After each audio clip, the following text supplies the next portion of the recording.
ابتدا میں مٹی سے پیدا کیا، پھر تمہاری شکل و صورت بنائی، پھر فرشتوں کو حکم دیا کہ آدم کے آگے سجدہ کرو، تو سب نے سجدہ کیا لیکن ابلیس کہ وہ سجدہ کرنے والوں میں شامل نہ ہوا۔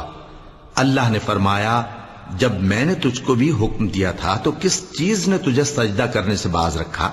اس نے کہا کہ میں اس سے افضل ہوں، مجھے تو نے آگ سے پیدا کیا ہے اور اسے مٹی سے بنایا ہے۔